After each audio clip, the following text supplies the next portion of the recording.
Verizon 5G is here with a coverage of 5G nationwide and in more and more cities, the unprecedented performance of ultra-wideband.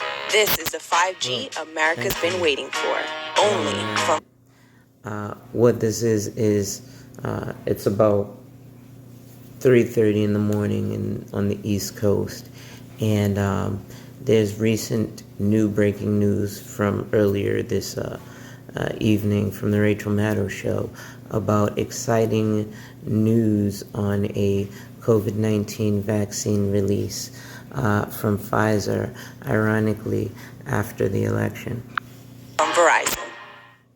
With a new administration working on containment measures during the transition, we might have a chance to turn things right side up. Biden announced his coronavirus task force today, a team of 13 physicians and health experts, and he met with them virtually today. We also got this huge news.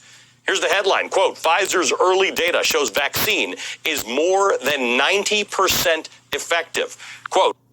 So they're saying that the vaccine is more than 90% effective. And we do know, because people are also criticizing Trump of being insensitive to people who lost friends and family to COVID, that he went in and then 10 minutes later he came out after some new wonder drug. Quote, Pfizer plans to ask the Food and Drug Administration for emergency authorization of the 2-dose vaccine later this month. By the end of the year, it will have manufactured enough doses to immunize 15 million to 20 million people, company executives have said.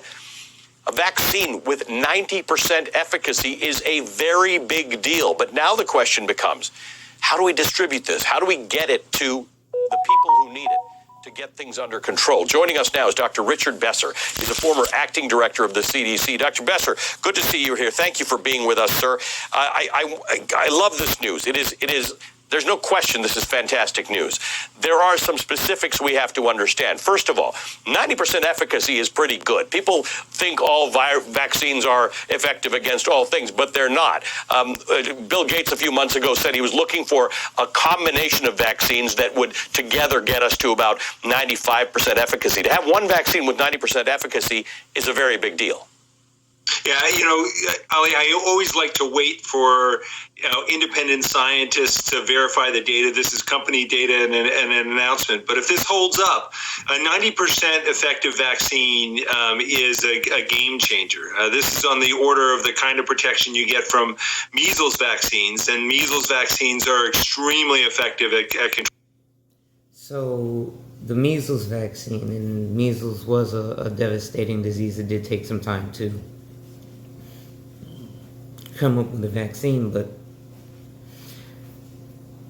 how did we go from absolute nothing to suddenly something with 90% efficacy almost overnight?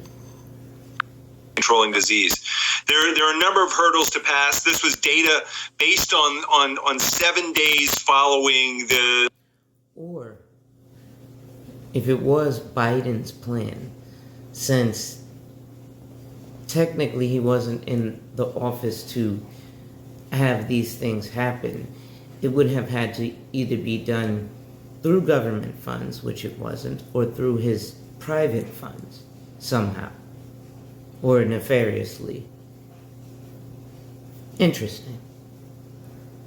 The second dose of vaccine. So they'll be looking again to see at how well it protects people 28 days after having received that second dose. And they'll be looking at safety data. The FDA was clear that they want to see 2 months worth of safety data before they would consider any vaccine for approval.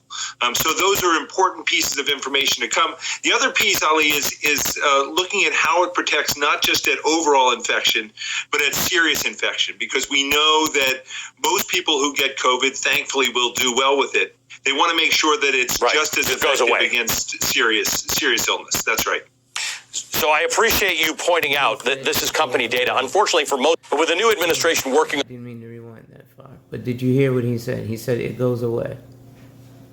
With the new administration, measles vaccines are extremely effective at controlling disease. There are a number of hurdles to pass. This was data-based.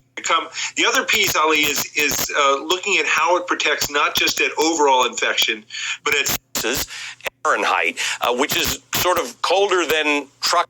Else about this? This is company data. Unfortunately, for most of this is company data. Unfortunately, want to make sure that it's just as effective against serious illness. That's right. You see that? Now, if we remember early on, Trump said, it'll just go away. Just no displacement in timing of things. So I appreciate you pointing out that this is company data. Unfortunately, for most of this COVID period we've been in, we've mostly got company data. Companies announcing what they've been doing. The stock goes up, but we don't know what that's about. So we do need proper peer-reviewed data. There is something else about this vaccine. It's 2 doses, and it needs to be kept at negative 94 degrees Fahrenheit, which is sort of colder than trucks run at. It's colder than the fridge at your pharmacy runs at. So there's a sort of a separate infrastructure issue. How do people get a vaccine that has to be kept that cold? Yeah, I mean, this is a real challenge. You need dry ice to be able to keep a vaccine at that level. The company has developed some containers to help transport this vaccine at that level.